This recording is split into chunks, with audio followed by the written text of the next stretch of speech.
Hello again to another EMP tutorial. This time I want to introduce you to the source web.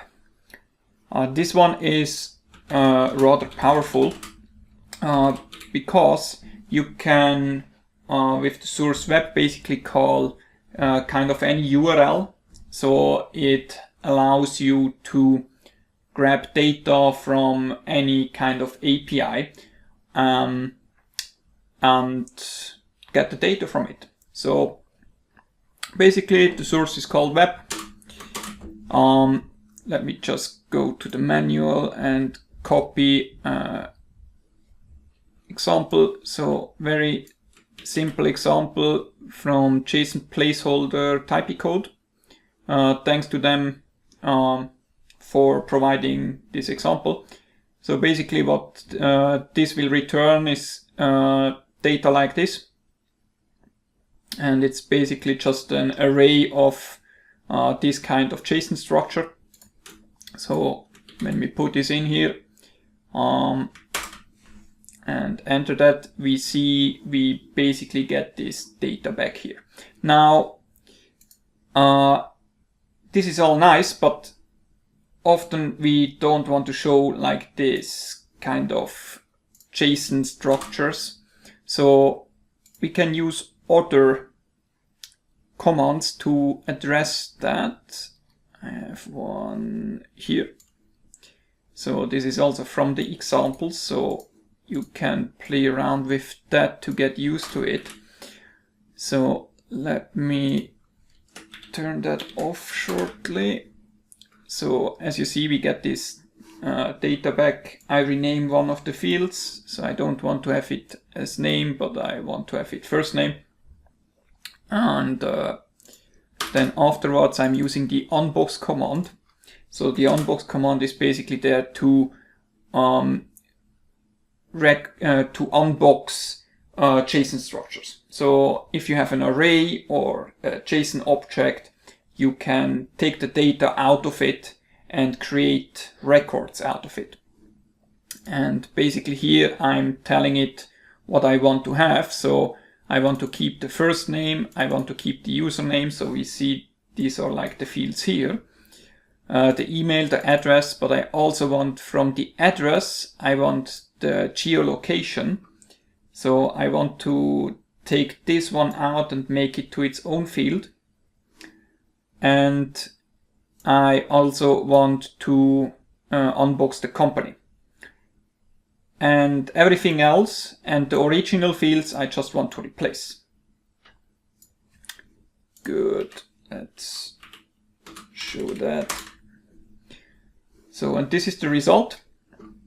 So I unbox the address and the company. So I get basically the address here, street, suit, city, zip code, and this one is probably the name of the company or something. Let's check. Exactly, that's the name of the company. And that's also the reason why I renamed the name, so that it will not get overridden when I unbox it. So this one is there, so it will not get overridden by the company name. And then I don't really want the geolocation. So now I basically have here, I unboxed already the geolocation, but it's also here because I unboxed it from the address. Sounds a little bit complicated. Now how do I explain that easier? Let me see. Let's turn that off again. So you basically see when I unbox this, I get new fields, street, city, zip code, and geolocation. And I don't really want to show this as its own field. So I unbox it here. So this one, the latitude and the longitude, will also be already their own columns. And then I can afterwards just remove the additional one here. So I unbox everything. I have the geo as itself, and I have the latitude and longitude, so I can remove the geolocation. And I get a nice table here that I can use to further customize so that I can show the data to the user of the dashboard and whatever you want to show them. Good, so this is now one way how you can use this source web. There is a lot more to this. So for example, you have the possibility to use authentication. So you have basic authentication, and you can also add headers. So let me execute this. So I basically here I execute the query. This makes ends the query, and I execute another query. And basically these are the results for each of these queries. So I'm authenticated with every one of them. And as you see, I have here basic authentication with the out parameter. This is basically the default as soon as I give a username or and a password. Then this is an alternative. This is the old way how it was done. So basically we add with this one directly the authentication header to the HTTP request. And this one is using a framework. So if this is not working, this would be an alternative that you can try. Then here you have digest authentication, and here you have an example with a bearer token, where you just add your headers that you want to send with your HTTP request. One thing to the authentication. So here we basically have username and password in free text, like how you normally would do that, because you don't really want to have all your authentications in the queries. Credentials. So there is this function credentials, and when you look into this one, basically you can take credentials from the credential manager, which you find here on the tools, credentials. So let me make an example. We make a new credential called tutorial. The account is test user, test username, and password would be test password. And basically you see here you have account, password, and different fields that you can use for that. You can actually also, if you're already on that, let's use the URL as well, just to have a nice example. Good, great. Good, now you have here this tutorial, and now we can start using it. Let me just show you how this looks. So we have these credentials here. I make source empty and set.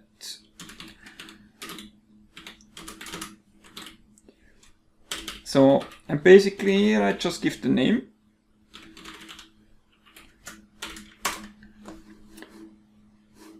Okay, so this is basically this one. Good. And this is basically what you get back from the credentials. So you get an object with the name of the credential, the account, the password, and all the other fields that you then can use. And how to access them, it's quite easy. You can just put a dot in the back and say account, and then you get this specific value. So how you use that here, just go here like this, put that in, password,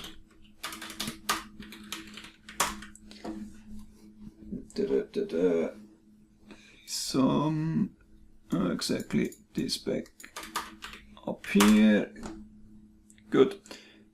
And like this, we don't have our credentials in the query, so we can we are safe. And when you use this in multiple queries over multiple dashboards, then you only have to change it in one single location, which would be in the credentials manager. So this is like the way how you should authenticate your calls. Okay, let's see what else I can show you. We have a lot more of things. So we have this as parameter. So how do you want to parse your the data that comes back? Because sometimes you don't have just JSON, but sometimes you get HTML or XML or plain text or whatever. So this is basically the list of various options that you have. So you can parse it as HTML, as tables, as a tree, and so on. And let me just get one of the examples. That's beer token, for example, here, HTML. So let's say we want to check something on the website of NISA. So we can call that, and basically we get HTML back. So we give the parameter as HTML, and this would be the pure response. So this is basically converted into a table. We get the tag of the HTML section. We get the key. So this is basically the path, or more or less the XML path, XPath, to the object. Then we have here the actual text content. If it contains any text content, this will be in this column. And then we have the attributes for this specific element. Let me see if we get a little bit more text somewhere, just as an example. So you see here you get the text, and with this you basically can kind of build monitorings. For example, you can say filter text not equals blank. Does that work? Yeah, so you get all these, and then you can basically check certain things if there is an object or something like that, and color it green, red, yellow, whatever you want. What else do we do here? Exactly, so we filter by text, and then we unbox the attributes, ID and class. So we get here the ID of this element and the class of the element. And we see that NASA seems not to use any IDs on their objects. Yeah, but yeah, that's how you can take apart HTML page. There are some other ways. Let me see, we have the HTML, process HTML, exactly. So you can have the whole thing as a structure. So you have here, basically now it takes the whole HTML and it converts the hierarchy into a JSON hierarchy, and then you can work with the whole hierarchy of the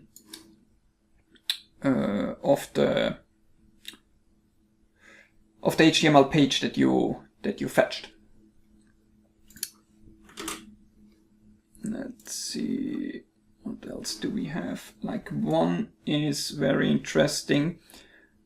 If you have some kind of website where you have tables and you want to extract the table data that you have on this page. So this one is the Wikipedia list of animal names. I have that not open here, so I copy it, and basically here you see you have the list of animal names.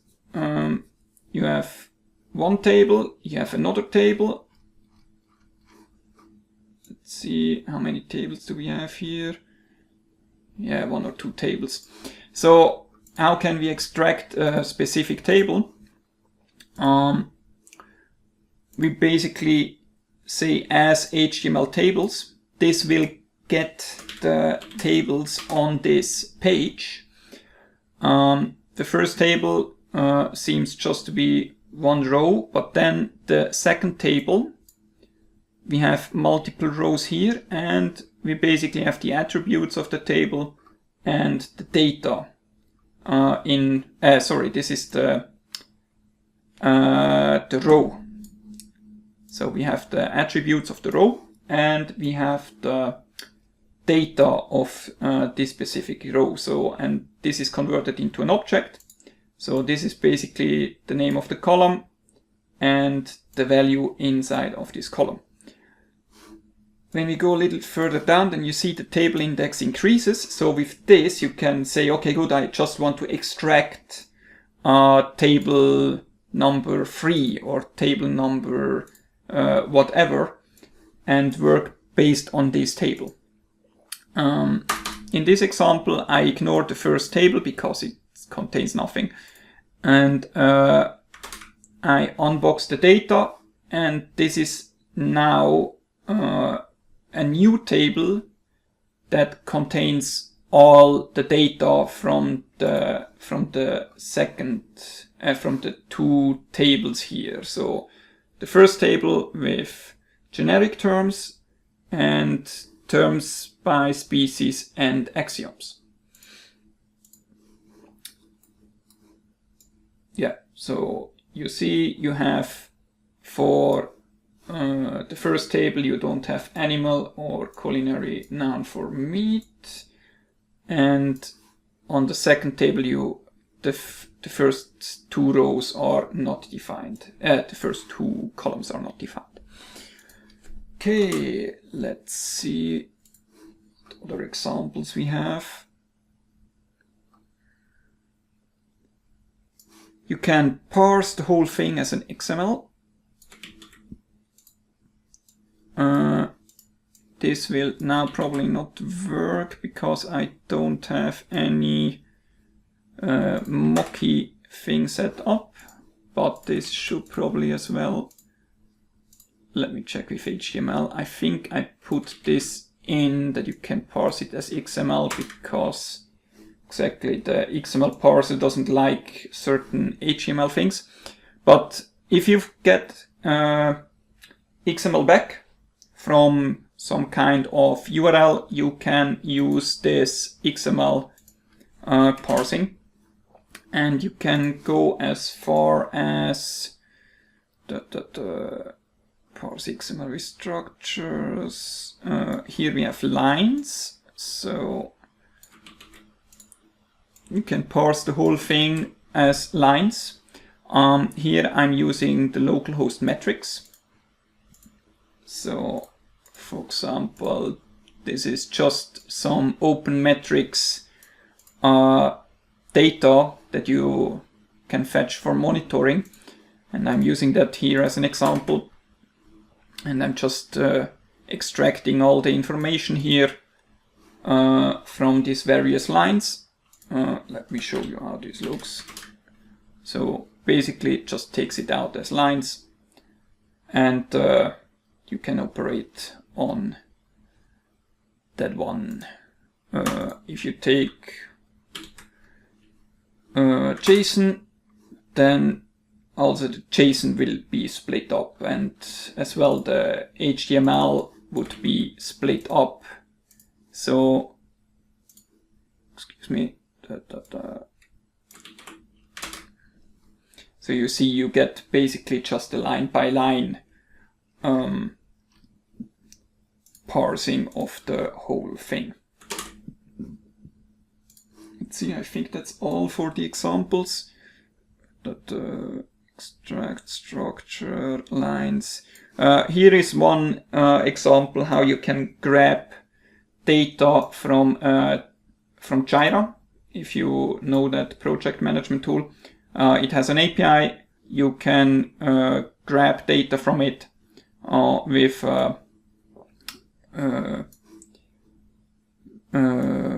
one of its searches and unbox various data and show that as a table.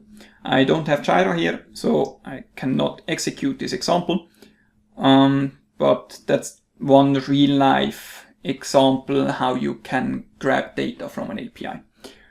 Good. The other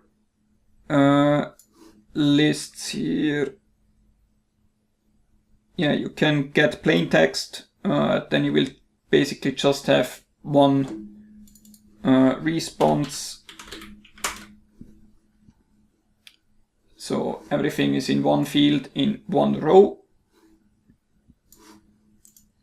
That could be interesting if you want to search in the whole response for something. You have as HTTP. That can be interesting if you want to fetch for the status, or if you want to fetch for the duration and make some kind of monitoring on it with green, yellow, red. You get the headers on this one, and somewhere on the back, if it would move there, like I cannot scroll. Now it scrolls good. It works with the arrow keys on my keyboard. So you get the headers and the body, and can also work on that and search through it and do checks and so on. Good. Is there any parameters? Yeah, so method, you can do get or post. The headers you give as a JSON object. You can give a request body for post requests. Username, password out we had, and I'm not sure about that one. I think I never used it. Maybe I implemented it at the beginning and then I totally ignored it. Yeah, you can try. Should probably work. Good. Yeah, that's all. And yeah, have fun.